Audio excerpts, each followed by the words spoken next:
yayi ndithu kuulutsa zisankho zotsatira kanamba 2 kachiwiri kameneka kamene ndithu kakusonyezabe kuti APM akutsogola ndipo Malawi ayamba kuke chikhulupiriro manja mwa Meki komanso Annabel Mtalimanja. Yayi anthu ena kunali kuti amene ufuku mgulu la poloti amene itu zimezi ndithu zikuchitika ndiyebe tikupasitsani matizatsi amene wawo komanso ndi zina ndiponso ndi mafunso lero li anthu anakunga mafunso kwambiri koma Annabel Mtalimanja wayankha ndithu zolimbitsa zopereka chilimbikitso.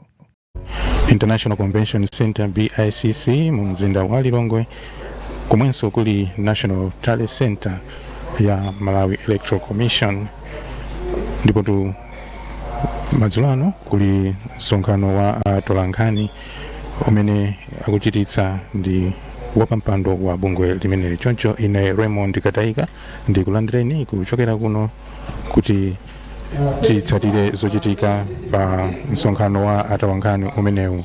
Amene akuongolera zochitika ndi mneneri wamkulu wa bungweli Sangwani Mwafuliro ndiye ndikusiyeni m'manja mwawo. And the entire staff from the Malawi Electoral Commission.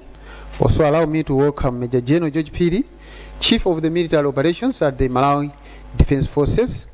I should also welcome the Inspector General of the Malawi Police Service, Mrs. Medin Yoram, and all commissioners and senior officers from the Malawi Police Service. I should also welcome the Director General of the Malawi Prison Services, Mr. Masako Wiskot, and officers from the Malawi Prison Services. Ambassadors and High Commissioners of all diplomatic missions are accredited to Malawi, you're welcome. Heads of observer missions and all observers that are present here. Also allow me to welcome heads and representatives of various government ministries, departments and agencies present here, members of the civil society organizations, my colleagues from the press, ladies and gentlemen. Once again, the Commission is coming before the nation to give an update regarding the management of the results and also continue to release partial results. Amainda bambo tukulandireni kuno ku BICC kumene Commission yokumana ndi kuyang'ana zotsatira za chisankho chimene tinali nacho pa 16 September ndi maulemu onse akhale m'malo mwake. Madzulo ano Commission yabweranso ndi zotsatira zimene zofuna tituluse komanso kudziwitsa mtundu wa Malawi kuti zonse zochitika za chisankho zili pati. Ndi mosataya nthawi ndi aitani apa mpando wa Malawi Electoral Commission Justice Annabel Mtalimanja kuti atipase uthenga ochokera wa Malawi Electoral Commission. Zikomo kwambiri Sangwani. Choyamba tinene kuti maulemu onse akhale m'malo mwake.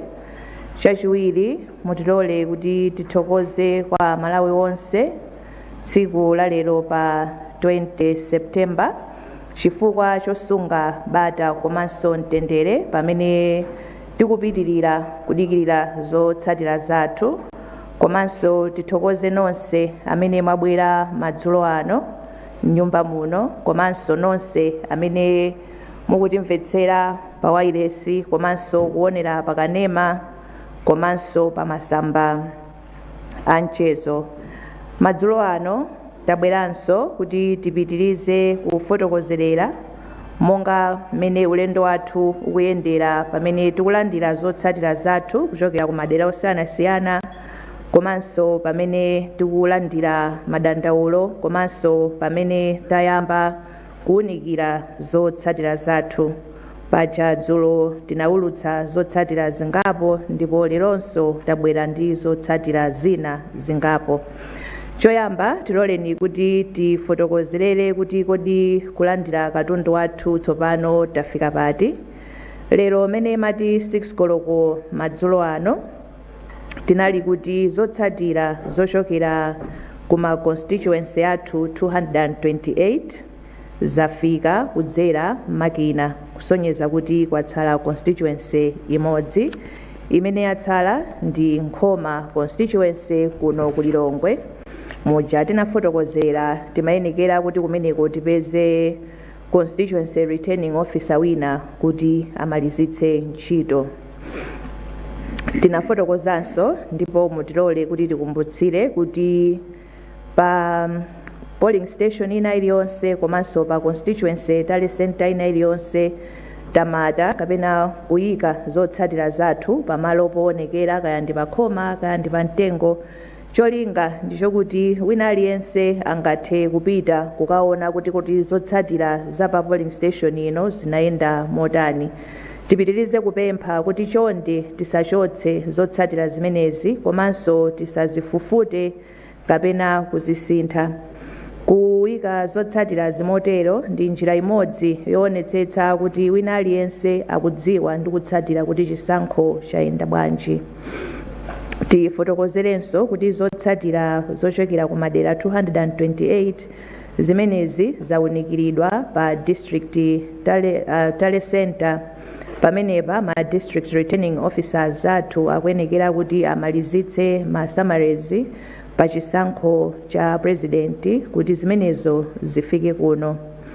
Tifotokozenso kuti imene imafika lero 7 koloko madzulo talandira zotsatira kuchoka ku makonsolo athu okwanira 34 kusonyeza kuti tatsala ndi makonsolo awiri amenewa ndi Lilongwe komanso Mangochi. Tikumbutsirenso za madandaulo. Tidakalandira ndithu madandaulo koma timafuna tikumbutsire kuti pali ndondomeko yokhazikika imene ikufunika kuti tonse tizitsatira pamene tikupereka madandaulo athu kubwera ku komishoni. Chonde madandaulo tisayike pa Facebook komanso kaya kutumiza pa WhatsApp kaya ndi voice note. Zimenezi ndiye kuti ife tiwerengera kuti sizinafike. Chonde titumizireni mwa ndondomeko. Choyamba zikhale kuti ndizolemba. Complaints must be formally submitted in writing. Ndipo kutumiza titumizireni ku email pa ceo@mek.org.mw kapena mukhoza kukasiya pamanja ofesi kwathu. Tifotokozerenso kuti malingana ndi ndondomeko zimene zinakhazikitsidwa ndi malamulo, madandaulo pa polling station amayenekera kuti akaperekedwe ku polling station chimodzimodzinso zimene zachitika ku constituency tale center zimafunika kuti zikafotokozedwe kumeneko kuti presiding officer alongosole pa polling station komanso CRO kapena tinene kuti constituency tally officer returning officer rather nawonso alongosole. Ndipo khapokha iwowa ngati sanakwaniritse kupereka mayankho ndi mmene zimafika ku komishoni. Zimene zikuchitika ku tale center kuno ngati pali madandaulo zimenezo zikhoza kubwera ku komishoni chifukwa chokuti timafunika tiunikire madandaulo onse pamene tikuunikiranso zisankho zathu zotsatira zake. Lero komishoni yaunikira zotsatira zochokera ku madera angapo ndipo tikhala tikufotokozerera zimenezi. Konsolo imodzi imene tinaunikira ndi Nchewu, koma powunikira pathu tinaona kuti kumeneku kunali kusiyana ndi mafigazi makamaka mawerengetsedwe pa chisankho cha president. Pachifukwa cha chimenechi ntchito imeneyi tayimikira kaye kuti tiunikire bwinobwino kuti kusiyana kumeneku zakhala bwanji ndipo tilongosole. Ndiye pachifukwa cha chimenecho lero sitiulutsa zotsatira zochokera ku Nchewu angakhale kuti komishoni inalingalira ndithu ndipo zikanakhala kuti zonse zili m'malo mwake ikanakhala mu mndandanda wa tsiku la lero. Mutilole tsopano kuti tifotokozere zotsatira zathu zimene tabwera nazo lero, ndipo choyamba tikamba za ku Karonga Town. Ku Karonga Town Council anthu amene analembetsa mu chisankho ndi 26,702, amene anatuluka kukaponya voti ndi 18,235, imene inali 68.3%. Mavoti osavomerezeka anali 463, imene inali 2.5%. Mavoti ovomerezeka anali 17,772, amene ayenda motere. Dr. Joyce Hilda Banda, People's Party, 269 votes. Thokozani Banda Manyika, Independent, 71 votes. Akwame Bandawe, of anyamata atsikana azimayi 101 votes. Dr. Lazarus Makathe Chakwera, MCP, 4,388 votes. Kamuzu Shiwambo of People's Transformation Party, 58 votes. Adil James Chilungo, Independent, 26 votes. Cosmas Felix Chipojola, Independent, 32 votes. Dr. Dalitso Kabambe, UTM, 3,413 votes. Atupele Austin Muluzi, UDF, 182 votes.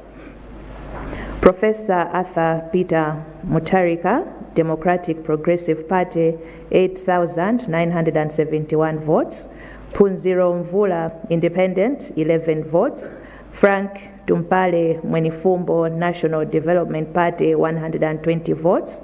Dr. Kondwani Nankuma, People's Development Party, 16 votes. Jordan Sauti, Patriotic Citizens Party, 3 votes. Smart Mlumbe Swira, Independent, 5 votes. Milward Tobias, Independent, 2 votes. Dr. Michael Biswick Usi Ojazake Alibe Mlandu, 104 votes. Zimenezi ndiye zotsatira za ku Karonga Town Council. Tsopano tipite ku Zomba City. Kumeneku amene analembetsa mkaundula wathu wa voti ndi 57,250. Ndipo amene anatuluka kukaponya voti anali 45,185, imene ili 78.9%. Mavoti osavomerezeka 619, imene ili 1.4%. Ndipo mavoti ovomerezeka anali 44,566, amene ayenda motere. Dr. Joyce Hilda Banda, People's Party, 326 votes. Tokozani Banda Manyika, Independent, 58 votes. Akwame Bandawe Anyamata Atsikana Azimai, 49 votes. Dr. Lazarus Makathe Chakwera, Malawi Congress Party, 3,472 votes. Kamuzu Chiwambo, People's Transformation Party, 36 votes. Adil James Chilungo, Independent, 35 votes. Cosmas Felix Chipojola, Independent, 31 votes. Dr. Dalitso Kabambe, UTM, 3,990 votes. Atupele Austin Muluzi, UDF, 738 votes. Professor Arthur Peter Mutarika, Democratic Progressive Party, 35,536 votes. Punziro Mvula, Independent, 51 votes. Frank Tumpale Mwenifumbo, National Development Party, 11 votes. Dr. Kondwani Nankuma, People's Development Party, 38 votes. Jordan Sauti, Patriotic Citizens Party, 6 votes. Smart Mulumbe Swira, Independent, 10 votes. Milward Tobias, Independent, 7 votes. Dr. Michael Biswick Usi Ojazake Alibe Mlandu, 172 votes. Tsopano tipite ku Ntchisi. Konsola ku Ntchisi amene analembetsa mkaundula wathu wa voti ndi 141,799. Excuse me. Ndipo amene anatuluka kukaponya voti ndi 104,757, imene inali 73.9%. Mavoti osavomerezeka analipo 2,923, imene inali 2.8%. Mavoti ovomerezeka anali 101,834, ndipo ayenda motere. Dr. Joyce Hilda Banda, People's Party, 2,006 votes. Tokozani Banda Manyika, Independent, 722 votes. Akwame Bandawe Anyamata Atsikana Azimai, 1,593 votes. Dr. Lazarus Makathe Chakwera, MCP, 81,635 votes. Kamuzu Chiwambo, People's Transformation Party, 553 votes. Adil James Chilungo, Independent, 149 votes. Cosmas Felix Chipojola, Independent, 129 votes. Dr. Dalitso Kabambe, UTM, 2,671 votes. Atupele Austin Muluzi, UDF, 350 votes. Professor Arthur Peter Mutarika, Democratic Progressive Party, 11,365 votes. Punziro Mvula, Independent, 144 votes. Frank Tumpale Mwenefumbo, National Development Party, 89 votes. Dr. Kondwani Nankumwa, People's Development Party, 111 votes. Jordan Sauti, Patriotic Citizens Party, 32 votes. Smart Mulumbe Swira, Independent, 38 votes. Miwad Tobias, Independent, 50 votes. Dr. Michael Biswick Usi Ojazake Alibe Mulandu, 197 votes. Tipite tsopano ku Salima. Kumeneku amene analembetsa kalembera watu wa voti analipo 186,585 ndipo amene anatuluka kukaponya voti yawo anali 128,351 imene inali 68.8%. Mavoti osavomerezeka anali 5,236 imene ili 4.1%. ndipo mavoti ovomerezeka anali 123,115 ndipo ayenda motere. Dr. Joyce Hilda Banda, People's Party, 1,593. Tokozani Banda Manyika, Independent, 720. Akwame Bandawe, Anyamata Atsikana Azimai, 1,291. Dr. Lazarus Makathe Chakwera, Malawi Congress Party, 49,443 votes. Kamuzu Chiwambo, People's Transformation Party, 603 votes. Adil James Chilungo, Independent, 361 votes. Cosmas Felix Chipojola, Independent, 302 votes. Dr. Dalitso Kabambe, UTM, 3,673 votes. Atupele Austin Muluzi, United Democratic Front, 3,220 votes. Professor Arthur Peter Mutarika, Democratic Progressive Party, 60,830 votes. Punziro Mvula, Independent, 291 votes. Frank Tumpale Mwenefumbo, National Development Party, 106 votes. Dr. Kondwani Nankumwa, People's Development Party, 109 votes. Jordan Sauti, Patriotic Citizens Party, 82 votes. Smart Mulumbe Swira, Independent, 61 votes. Miwad Tobias, Independent, 54 votes. Dr. Michael Biswick Usi Ojazake Alibe Mulandu, 376 votes. Sovano tipite ku neno. Kumeneku amene analembetsa mkaundula wathu wa voti anali anthu okwana 50,826 ndipo amene anatuluka kudzaponya voti yawo ndi 41,433 imene inali 81.5%. Mavoti osavomerezeka anali 770 imene ili 1.9%, ndipo mavoti ovomerezeka anali 40,663 ndipo ayenda motere. Dr. Joyce Hilda Banda, People's Party, 358 votes. Tokozani Manyika Banda, Independent, 127 votes. Akwame Bandawe, Anyamata Atsikana Azimai, 127 votes. Dr. Lazarus Makathe Chakwera, Malawi Congress Party, 1,370 votes. Kamuzu Chiwambo, People's Transformation Party, 110 votes. Adil James Chilungo, Independent, 68 votes. Cosmas Felix Chipojola, Independent, 46 votes. Dr. Dalitso Kabambe, UTM, 1,024 votes.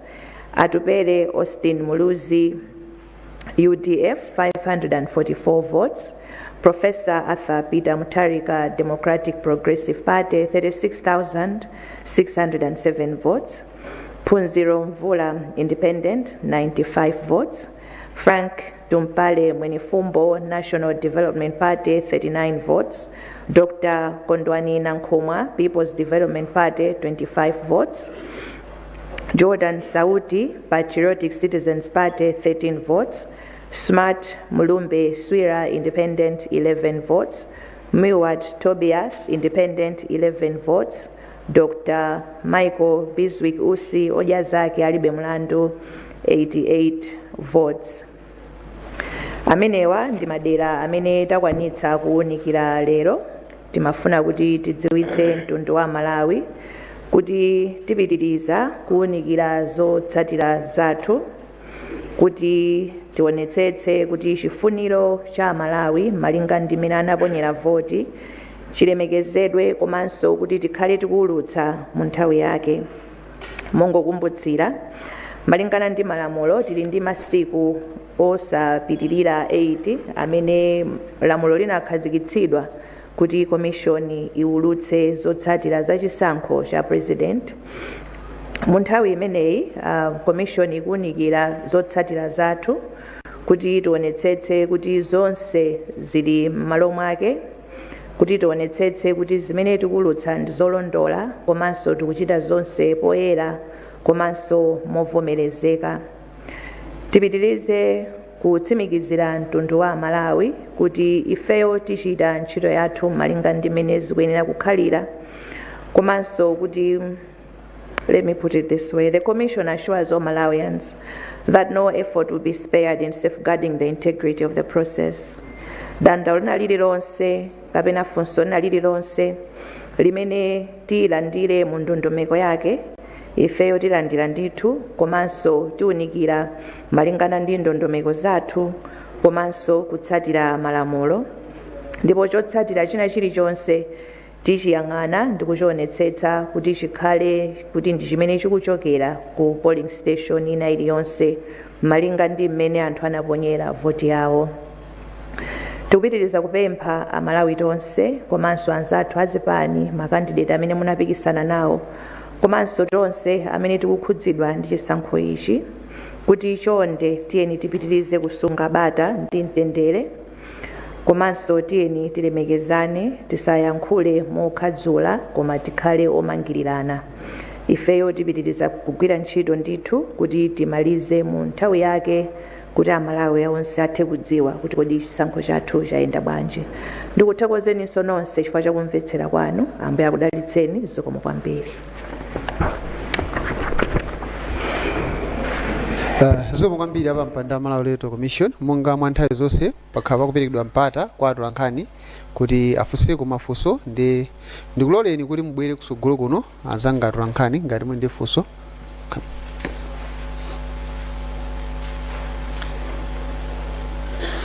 Good evening, Chair.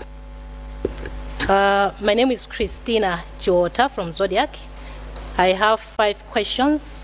2 are going to Malawi Police Service. The rest are going to you, Chair. The questions are bordering on the arrest of 8 MEC officers. So I'll start with the police, the Malawi Police Service.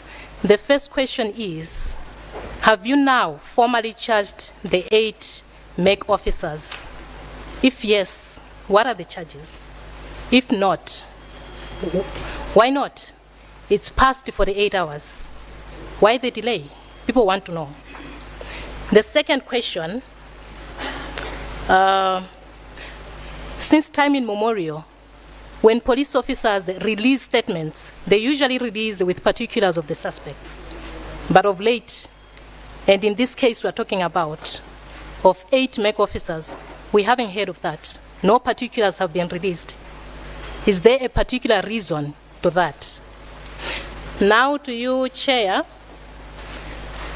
As the media, we represent the citizens. So this question is coming from the citizens, the Malawians.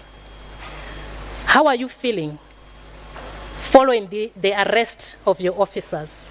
Are you worried?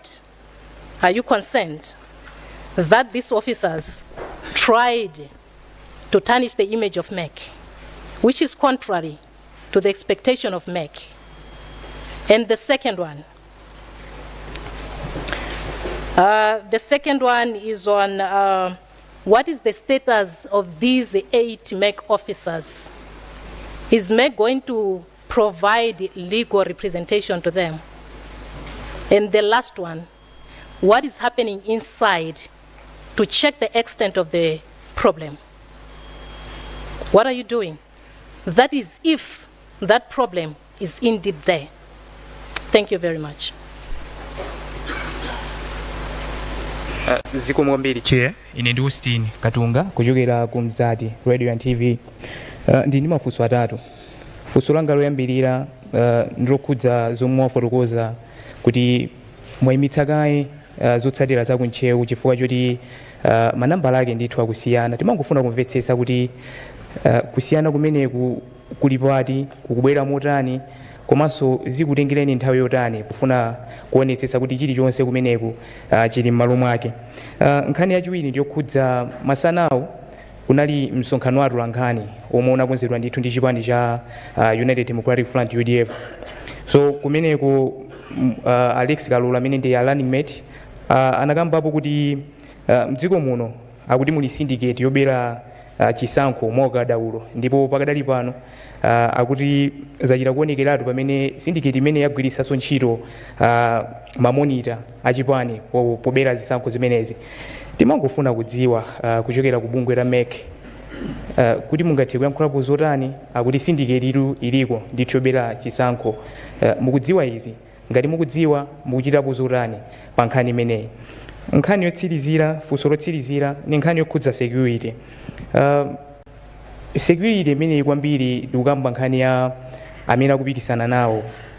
Tikuzindikira kuti zikakhala kuti mwina 50+1 yalephereka mulingana ndi malamulo, tinamva kuti anthu awiri amene ndithu number 1 komanso number 2 azapatsidwa chitetezo chowonjezera. Koma timangofuna kudziwa ngati pano kuti mwina pamakhala provision ina iliyonse tingoyesezera mwina kwa anthu awiri amene ali kuyambirira kamene akupikisana kuyambirira number 1 komanso 2, kuti mwina pali malamulo apaderadera amene mmatha ndithu kuwapatsa chitetezo kapena ngati ali chitetezo mwina kuwawonjezera chitetezo chimenecho. Zikomo.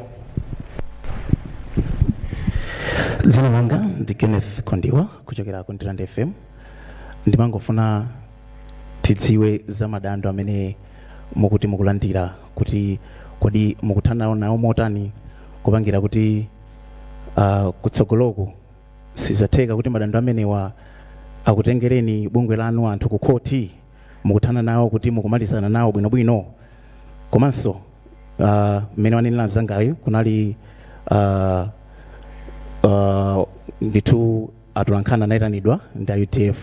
Ndi timangofuna tidziwe kuti kumeneku amadandaula nawonso akuti akulemberani kalata ya madando. Timangofuna tidziwe kuti kodi kalata imeneyi yakufikani?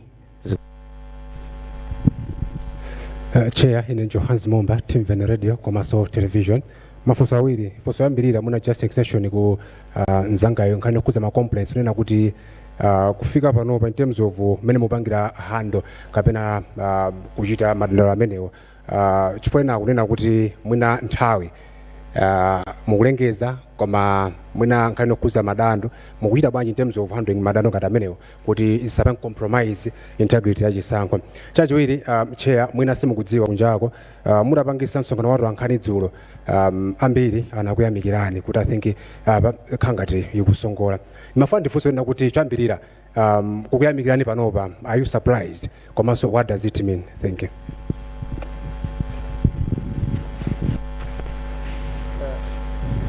Thank you so much, Chair. I would request maybe that you consider responding to the questions, then we come again in the second round.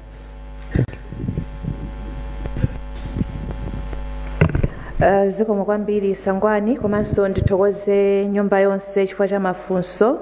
Ndiyankha mafunso amene abwera kumeki, koma panali mafunso linali ngati limodzi koma ndi masabu pati pomwepo. Ndiye ndizapempha Madam Yolam kuti mutiyankhireko zokhudza ku polisi. Madam Christina Jota, choyambirira mongokumbutsira kuti the commission works within the framework of the law, and in that framework paliso magawo ena amene amafotokoza kuti meki ilemekeze choyambirira constitution komanso malamulo amene anakhazikitsidwa m'dziko muno. Lamulo lina limene lilipo ndi logawa ntchito ya meki ndikuyang'anira za zisankho pamene nkhani za chitetezo komanso zina zotero zili ku polisi. Ndiye pamene munthu apolisi amunyamula on suspicion of having committed an offense that is within the purview of the Malawi Police Service, kwa ife is to respect that and wait for the due process to take its course. Malawi Electoral Commission does not offer legal representation.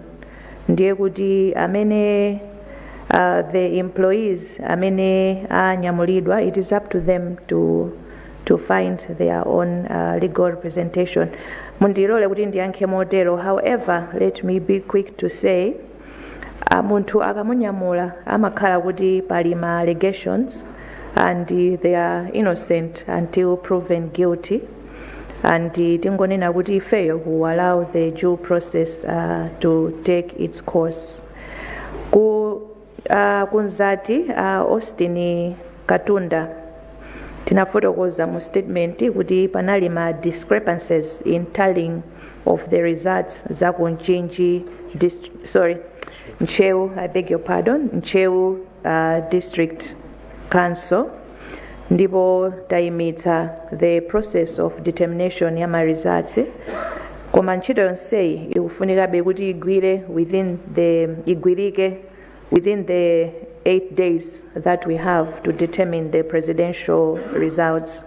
Ndiye ndikutsimikizireni kuti pamene tikuwunikira, we are still mindful of the limitation of time that we have. Ndipo ifeyo tichita china chilichonse kuti kuwunikira kwathu tikhale titamaliza ikamafika kuti 8 days ikutha, chifukwa chokuti we need to announce to the nation kuti kodi kuntchewu zotsatira zili motani. Mwafotokoza kuti kunali UDF anachita press conference, ndipo afotokoza kuti ma monitor anagwiritsidwa ntchito kuti abere zisankho. Ndiyankhe motere, mukakumbukira statement yathu takhala tikufotokoza kuti ngati pali madandaulo amayenekera kuti abwere formally, and certainly not through a press conference, certainly not through any other medium other than a formal complaint. Mundilola kuti ndiphatikize ndi funso limene linabwera, I believe it was there on the FM. Talandira complaint yochokera ku UDF, ndipo imeneyi tikuwunikira. As far as my memory serves me, panalibepo nkhani yokuti ma monitors agwiritsidwa ntchito kuti abere zisankho. Should we receive that complaint, we are going to look at it in the same manner imene tikuyang'anira ma complaint ena aliwonse. Mwafunsako za security kwa ma presidential candidate, kwinako munaziyankha nokha malinga ndi mmene alili malamulo. Security imaperekedwa to presidential candidate pamene zotsatira za chisankho zaulutsidwa, ndipo papezeka kuti palibe candidate amene wapeza 50% plus 1, ndipo ifeyo ngati ameki talengezetsa kuti kufunika kukhalenso chisankho china kapene tinene kuti runoff. In the event there is a runoff, the law expressly provides kuti ma candidate 1 ndi number 2 amene apikisane pa chisankho cha runoff ndi amene amapatsidwa chitetezo with the state security agencies.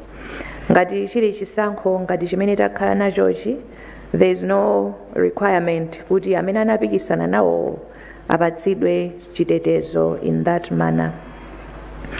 Ku ndira ndefe munafunsanso kuti kodi madandaulo amene tikulandira tikuchita nawo motani. Tinafotokoza mu statement yathu kuti dandaula lililonse limene tikulandira tikukhala pansi ndi kuwunikira, ndipo tikawunikira choncho kuti tapeza ma resolutions ngati pakufunika solution ndiye kuti tipanga motero. Ngati complaint yomwina yasochera ndiye kuti tiyitumiza kumene ikuyenekera kupita. Mukakumbukira masiku apitawo tinafotokoza tinalandira madandaulo ena amene amadandaula kuti makandidate ena amapereka ma handout. Tinafotokoza kuti madandaulo amenewa amene akupita kwa registrar of political parties, ndipo tinawunikira iwo amene anadandaula kuti akapereke madandaulawo koyenerera. Ndifotokozerenso mophatikizira, I think munafunsanso it was another person omwe sindinalembe dzina, kuti kodi madandaulo tichita nawo bwanji pamene tikufunikira kuti tiulutse zisankho. The obligation on the part of the commission is tisanaulutse zotsatira tikufunika kuti tipange resolve all complaints, and that is why we keep reminding everyone to submit their complaints. Cholinga ndicho kuti madandaulo onsewa tiawunikire kuti likamafika tsiku limene tikunena kuti zotsatira zathu ndi izi, tikhale kuti madandaulo onse tiawunikira ndipo ma solution tapereka.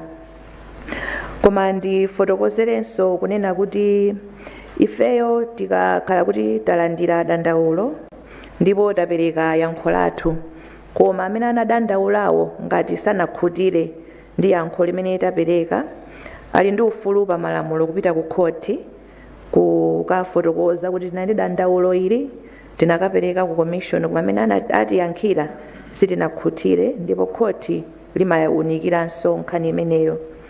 In other words, if we receive a complaint, we resolve it, but the complainant is not satisfied, the law provides an avenue for them to petition the High Court to consider the matter again. Zikomo kwambiri, ndipemphe Madam Yolami.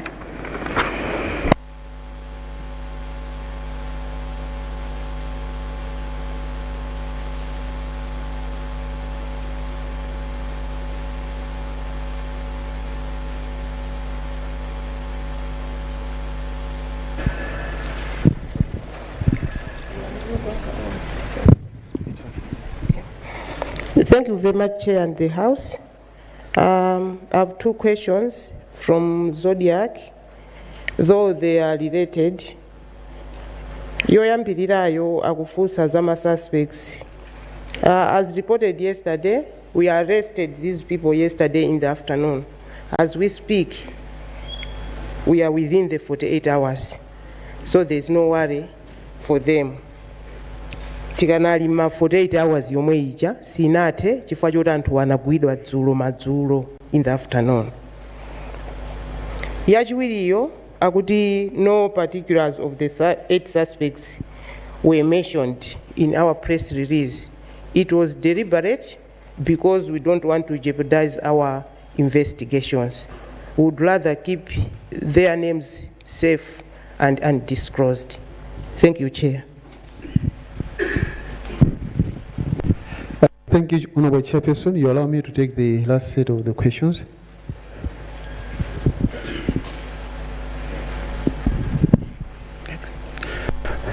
Kwambiri, Madam Chair, dzina langa ndine Brino Foster, mudzi wa radio station. Ndimafuna ndidziwe pa ndondomeko yakavotedwe ija pamakhala maina pa malo ovotera, mwachitsanzo ngati panalembedwa anthu 6, ndiye kulipo kuthekera anthu amene akugwira ntchito zothandizira kuchokera ku madera ena, mwachitsanzo apolisi komanso ena. Namba limene jayo anthu amene ajagalwa pamene paja ingabalase bwanji ndi figa imene yoti inalembedwa pamene paja, komanso machine muja kwa munthu amene wabwera pamalo paja woti wakavota kuchokera kwina kwake, system imafotokoza chani pamalo pamene paja. Zikomo kwambiri, Madam Chair.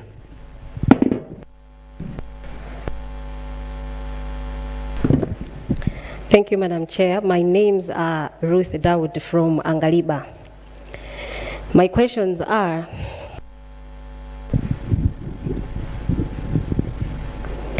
in regards to the case of which you say is undergoing investigation of the figures, Will there be a conduct of post-election audits to verify the results and its accuracy? Or rather, what criteria will be used to evaluate these expositions? Thirdly, are there any external influences or biases that perhaps are impacting these outcomes? Can you also guarantee the transparency of the election results when there are allegations of inaccuracies in districts like in Cheo? And my last question goes to the IG. Relating to the officials that were arrested, and up to date, we still haven't received any information pertaining this case in regards, though, to the 48 hours. But are you by any chance undergoing any external pressure that is resulting to this silence? Thank you.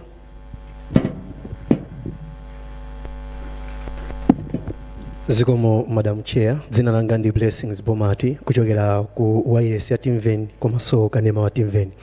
Funso langa ndi limodzi, sindikudziwa ngati commission yanu ikudziwa kwa nkhani yakuti namwina wina amene anali oyang'anira zisankho pa Nkhate polling station amafuna kuzipha. Nkhani yake kuti sanayendetse bwino zisankho kumeneko mboma la Chikwawa, yomwe ikufana naso ndi nkhani imene inachitika mtsiku la dzulo ngati sindikulakwitsa kumeneko ndi ku constituency ya Nkhoma kutinso amafuna kuzipha. Ndimafuna kudziwa bwinobwino ngati mukudziwa nkhani imeneyi, komanso kuti kodi chuchititsa nchani chifukwa anthu kunjaku ali m'mafunso nkhani imene ripoti lumabwerera polisi kuti sanakhutire ndi mmene akuyendetsera chisankho, kodi ino ndi mmene mwazimvera, komanso kunena kuti nkhani ngati zimenezi zopereka mafunso chonchi, kodi mukamawatumiza kuti akagwire ntchito zimenezo mumathandiza motani maphunziro awo maka ku nkhani yakaganizidwe kangwiro? Zikomo. Zina langa ndine Robert Loka, mtolankhani wa ku Mage FM. Madam Chair, ndikukumbukira bwinobwino kuti masiku apitawo mudazayankhulapo pa nkhani yokhuzana ma presidential candidates ena komanso zipani zina zomwe zimanena kuti zikusogola pa chisankho chimenechi kutengera ma results osasimikizika. Commission yanu mudazafotokozapo mowapempha kuti asapange zinthu ngati zimenezo. Komano pano kuchitikaso zinthu zina pamene taona ma presidential candidates ena avomereza kuti agonja pa chisankhozi ngakhale kuti commission sinalengeze zosatira zosimikizika. So ndimangofuna ndingomva comment kuchokera ku commission pa zimene zikuchitika zikuti pali ma candidates ena avomereza kugonja ngakhale kuti commission sinalengeze opambana. Kulengeza opambanako ndi kuzitanthauzaso kuti kulengezaso ogonja. Zikomo.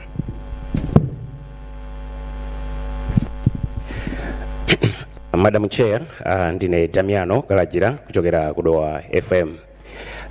Kunjaku Malawi akudandaula maka panthawi imene mukumapereka ma updates. Kunena kuti mukumapereka ma updates anthu ambiri atagona. Nde nkhawa imene timafuna tifunsena kuti mukhoza kuwathandiza motani, kodi ndizotheka mwina kumabwera nthawi yabwino yoti anthu ambiri adakale asanagone kuti mwina nawonso azitha kusatira nawo bwino? Zikomo kwambiri.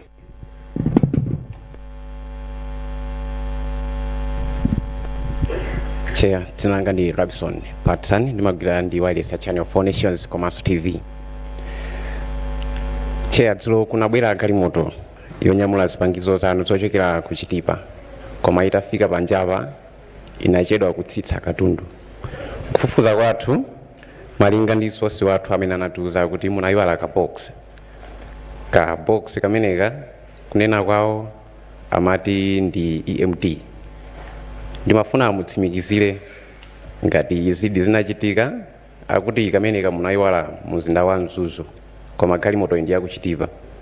Ndimafuna ndimvetsetse kuti ngati munayiwaladi chinachitika ndi chani, komanso tamvetsedwa kuti katundu amene munayiwalayo anabwera pa galimoto yayokha kuchoka muzinda wa Mzuzu. Security yake inali yotani kudzafika kuno, komanso ngati inali di EMT popeza nkhani zokhudza security zikukhala ngati zikupereka mpungwepungwe muno kanali ndi masilu bwinobwino zikomo kwambiri chair.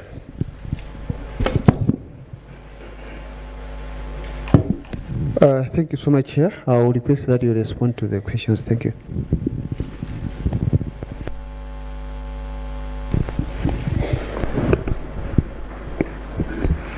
Zikomo kwambiri ndiyambire Foster. Zoonadi nawa protocols and imene tinakhala tikufotokozerera, and it's public knowledge. Voter registration statistics yathu tinafotokozerera, and it's on our website. Komanso polling station ina iliyonse ili ndi chiwerengero chake.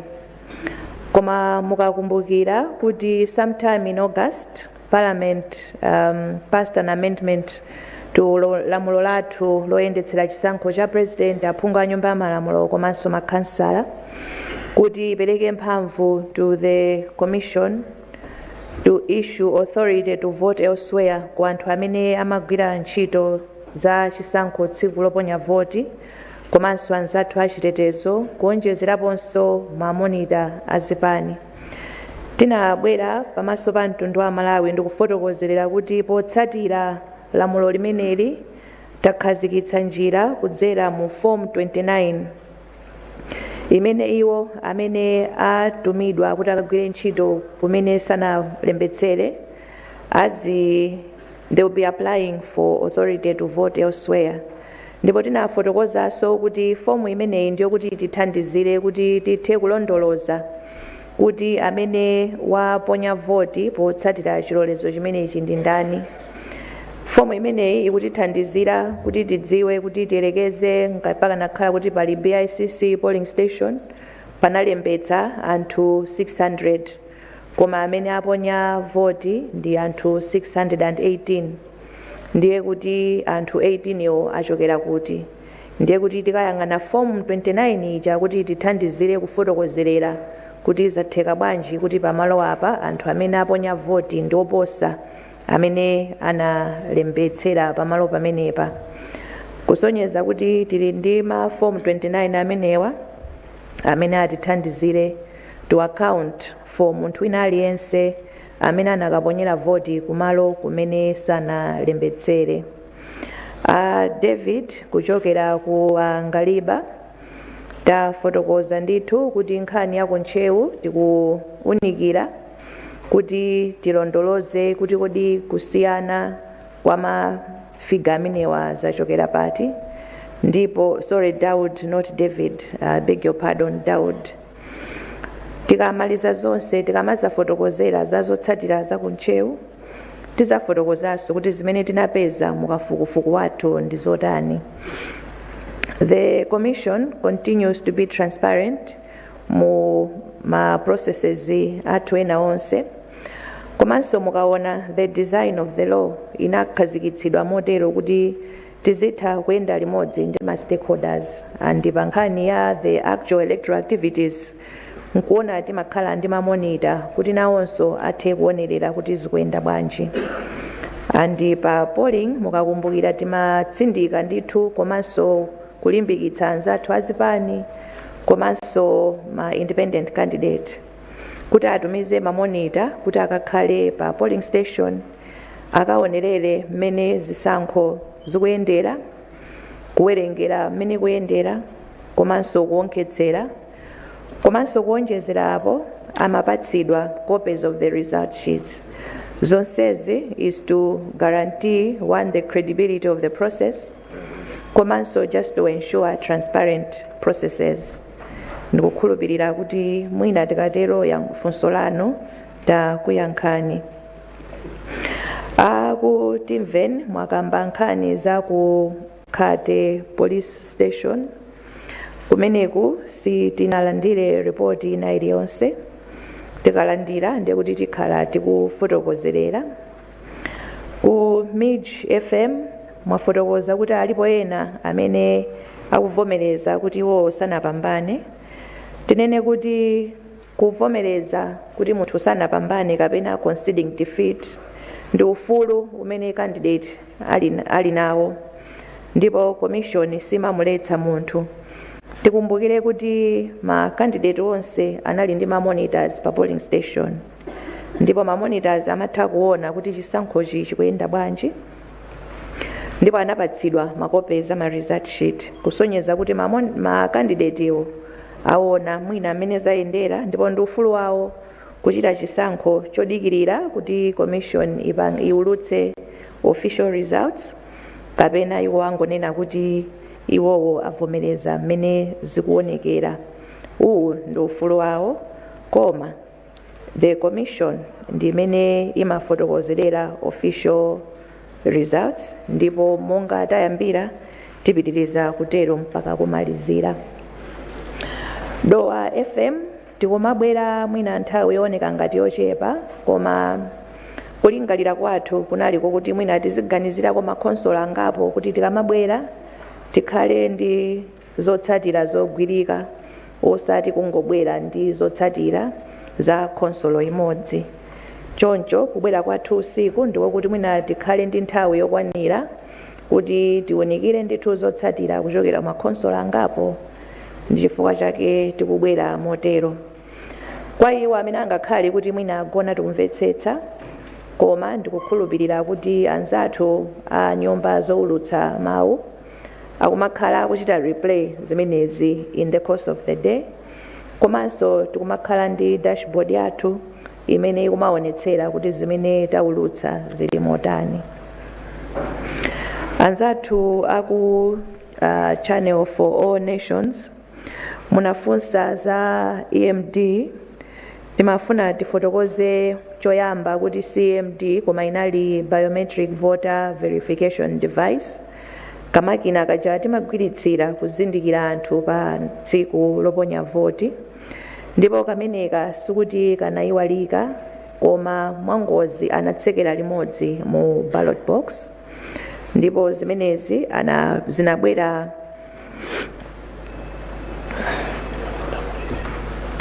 limodzi ndi apolisi, sikuti zinangobwera pazokha. Komanso katundu wathu akamabwera sikuti tikumalandirira kuseri, tikumalandirira momuno ndithu aliyense akuona. Granted katundu wina akumafika usiku malinga ndi mmene ananyamukira, koma ndondomeko zathu ndizokuti katundu akamanyamuka kumene aliko, ma monitors akumakhala kuti akuona komanso adziwitsidwa, komanso munjiramo akuyenda ndi achitetezo, komanso akabwera muno nduje tumachita kulengezera kuti talandira chakuti, anthu ndikumasuzumira ndithu ndikuona kuti kwabwera zotani. Zikomo kwambiri. Mundilole amayi ndi abambo pamene tafika pano, choyamba kuti ndikuthokozeni nonse makamaka amene muli nyumba muno chifukwa chakufika kwanu, komanso kudikira tsiku lonse kuti tibwere ndi zotsatira zathu zina kuchokera m'madera amene tawunikira tsiku la lero, chimodzimodzi nonse amene mukumveranso pa wireless kuonera pakanema, komanso kudzera masamba mchezo kuno ku Malawi komanso mayiko akunja. Tikuthokozeni pa chifukwa cha chimenechi. Ifeyo tipitiriza kugwira ntchito yowunikira zotsatira zathu, ndipo tikhala tikumaulutsa ndime imene takwaniritsa. Chonde tiyeni tipitirire kusunga bata ndi mtendere monga takhala tikuchitira kuti timangirire umodzi wa dziko lathu. Ambuye akudalitseni nonse. Usiku wabwino.